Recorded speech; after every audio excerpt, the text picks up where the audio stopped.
السوبر المصري ناس تلعب وناس تصعد، اهلي وزمالك بيقدموا عك كروي، وبيراميدز وسيراميكا يستحقوا يكونوا في النهائي. هنتكلم في كل التفاصيل دي، بس ما تنساش لايك وشير وسبسكرايب ويلا بينا.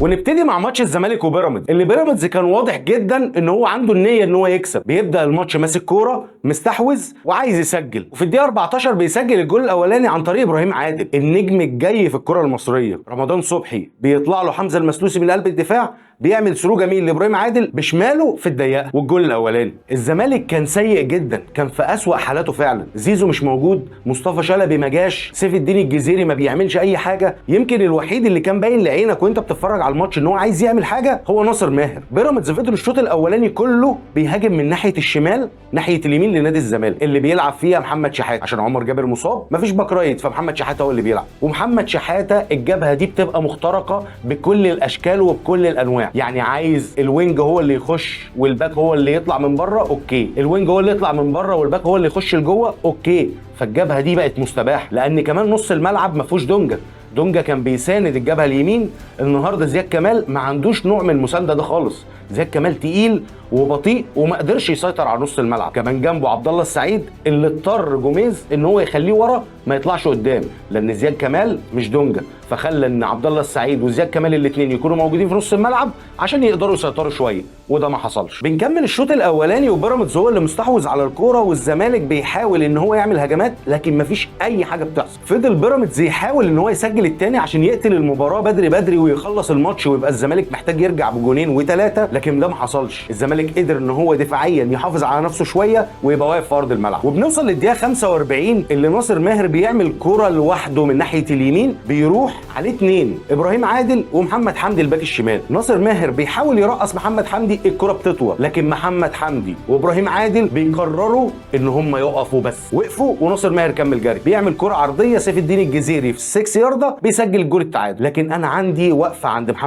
محمد حمدي ده باك شمال منتخب مصر. انت ازاي تقرر في الوقت ده ان لعيب بيعدي من وراك من جبهتك ان انت تقف الوقفه دي وتعتمد على ابراهيم عادل؟ انت لعيب كبير وما ينفعش ده يحصل، لكن هي هفوات، واحنا عارفين ان محمد حمدي عنده ثغرات كبيره جدا. كمجمل الشوط الاول بيراميدز كان احسن بكتير والزمالك كان سيء زي ما قلت لك، لكن في نقطه، صديق اجولا اتميز السنه اللي فاتت مع سيراميكا ان هو كوينج شمال احسن وينج شمال محترف في الدوري المصري. النهارده مدرب بيراميدز بيقرر ان هو يلعب وينج رايت، مع ان انا عندي 2 وينج رايت بره، عنده مصطفى فتحي وينج رايت منتخب مصر، وعنده عبد الرحمن مجدي اللي لسه جايبه من الاسماعيلي. عبد الرحمن مجدي نجم الاسماعيلي الاول وبيراميدز قدر ياخده، والنهارده لا ده ولا ده بداوا، لكن صديق اجولا ما عندوش اي حاجه يعملها ناحيه اليمين، وفعلا ما اثرش باي خطوره، وانتهى الشوط الاولاني. وبندخل على الشوط الثاني اللي نفس الاداء بتاع الشوط الاول موجود في الشوط الثاني. بيراميدز مستحوذ والزمالك عطلان خالص، وده مش علشان بيراميدز قافل عليهم اللعب، لا، علشان اداء اللعيبه نفسها ما كانش كويس. زيزو من ناحيه اليمين واللي بيعتمد عليه الزمالك في هجماته كلها كان بيضطر ينزل للعمق وما بيقدرش يسيطر على الكوره، كان بيفقد الكوره كتير جدا. وفضلنا ماشيين في سيطره البيراميدز. في الشوط الثاني قدر بيراميدز ان هو ياخد ضربه جزاء بنتايج بيعرقل صديق اجولا في منطقه الجزاء، وبيخش رمضان صبحي علشان يسدد ضربه الجزاء، وعلشان الحظ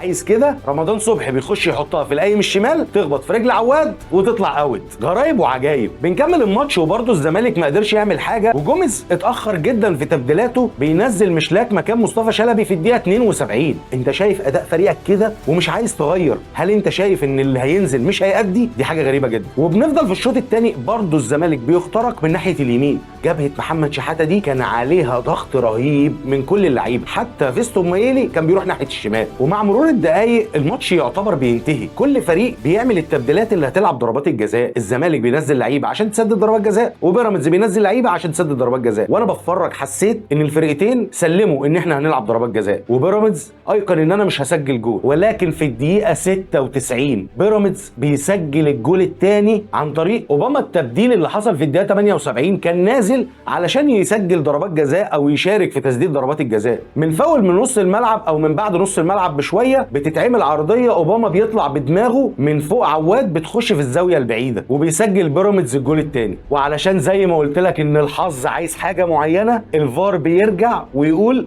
الكره اوفسايد، لان لو كان الجون ده اتسجل كان الحكم لعيبه الزمالك هتسنتر، الماتش خلص. وبنروح لضربات الجزاء اللي كل فريق عارف مين هيلعب ومين هيسدد اول وثاني وثالث وترتيباتهم مظبوطه وكل واحد عارف مين، واللعيبه فعلا بتخش تسدد، كل واحد عارف بيسدد فين، وتسديداتهم كانت ممتازه. نوصل للركله الخامسه اللي مصطفى فتحي واقف عليها هيسددها، بيشوطها ضعيفه جدا ناحيه الشمال وعواد بيروح يشيلها. والركله الاخيره زيزو بيخش، زيزو يسجل الخامسه وبيكسب الزمالك. الزمالك كسب كنتيجه، لكن اداء عليه علامات استفهام كبيره جدا في النهائي. ومن الزمالك وبيراميدز نروح بقى على الاهلي وسيراميكا كليوباترا، اللي الماتش حرفيا بدا 1-0 للاهلي. سيراميكا بيسنتر، واحده الثانيه بترجع لورا، طاهر محمد طاهر بيطلع يحطها بدماغه، الجول الاول في الثانيه 12، ولكن بعد الجول الاولاني للاهلي مفيش الاهلي. سيراميكا مستحوذ على الكوره بكل الاشكال وبكل الطرق، ثنائيات سيراميكا بياخدها، استحواذ على الكوره مع سيراميكا، اداء محدش فاهمه ومحدش عارفه. نرجع بقى ونقول ايه، مارسيل كولر النهارده قرر قرارات غريبه جدا. تعالى اعد لك اللعيبه الاساسيه اللي ما كانتش موجوده. مروان عطيه ما كانش موجود، محمد الشناوي ما كانش موجود، حسين الشحات ما كانش موجود، كمان وسام ابو علي المهاجم الوحيد بتاعك قاعد بره على الدكه. ايه القرارات دي؟ وبعدين معلش، هو انا اجيب كريم نيدفيد من الثلاجه العبه اساسي؟ انت بتموته وبتنتحر معاه. القرارات دي محدش فاهمها. هو كل مدرب يا جماعه بيفتكر نفسه ان هو بيفهم الكوره لوحده، يعني انت الكوره دي بتاعتك لوحدك؟ لا، في اسلوب وفي لعب وفي طرق الناس كلها في العالم بتعتمد عليها. ليفربول ومانشستر سيتي وبرشلونه وريال مدريد، الناس دي عندها اساليب لعب، عندها لعيبه اساسيه ولاعيبه احتياطيه. يعني ايه مدرب يجي في بطوله في ماتش نوك اوت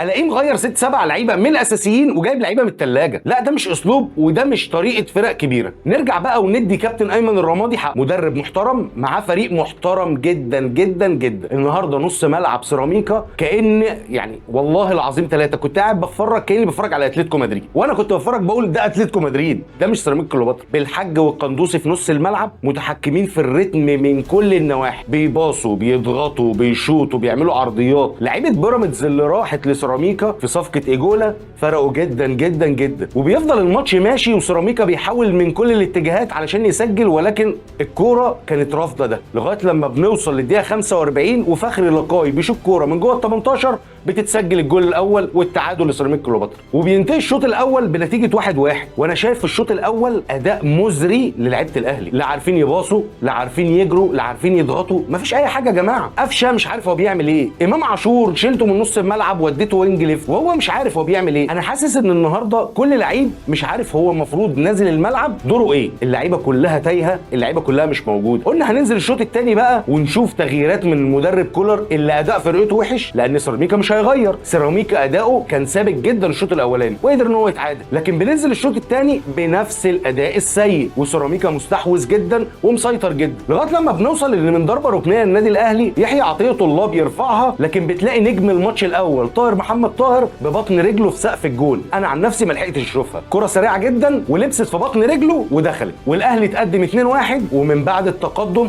برضه مفيش اي جديد حصل، الاداء زي الزفت، مفيش اي حاجه بتحصل. انت المفروض فريق كبير بطل الدوري بيلاعب بطل كاس الرابطه، اكيد سيراميكا مش في جوده الاهلي لان ده بطل افريقيا وبطل الدوري المصري، لكن ان انت تشوف في الملعب اداء سيراميكا احسن بكتير من اداء الاهلي، احنا كده في مصيبه. وانا كنت شايف ان الكره المصريه المفروض بتتقدم، لكن انا شايف ان بعد الماتشين دول احنا بنتاخر قوي. الاهلي والزمالك اللي كانوا بيلعبوا سوبر افريقي الاثنين ادائهم النهارده سيء جدا جدا جدا. انا مش عارف نهائي السوبر ده هيبقى شكله ايه والله. واحنا بعد ما شفنا السوبر الافريقي قلنا اكيد اللعيبه في بدايه الموسم لسه ما جابتش الاداء الفني والبدني القوي، لكن اللعيبه برضو ما شفناش منها حاجه النهارده. زمالك واهلي وحشين جدا. احنا يا جماعه بنحب الكره المصريه وبنحب نتفرج عليها، بس ما تخلوناش ان احنا نوصل ان احنا نتفرج على كره اوروبيه بس. في بعض الشباب وصلوا ان هم بيتفرجوا على كره اوروبيه بس، لان هو مش لاقي عندك المتعه اللي بيلاقيها عند غيرك. ومش بس في اوروبا، انت عندك دوريات عربيه فيها متعه اكبر بكتير من الاهلي والزمالك. وعلشان انا بذكر الاهلي والزمالك مش كل الفرق، لان هم اكبر فرقتين في الشرق الاوسط. وبيخلص ماتش الاهلي وسيراميكا بفوز الاهلي 2-1 بشق الانفس وصعوده لنهائي السوبر المصري بين الاهلي الاهلي والزمالك. يا ترى هنشوف ماتش كروي محترم وفي اداء وفي متعه، ولا هنشوف نفس العك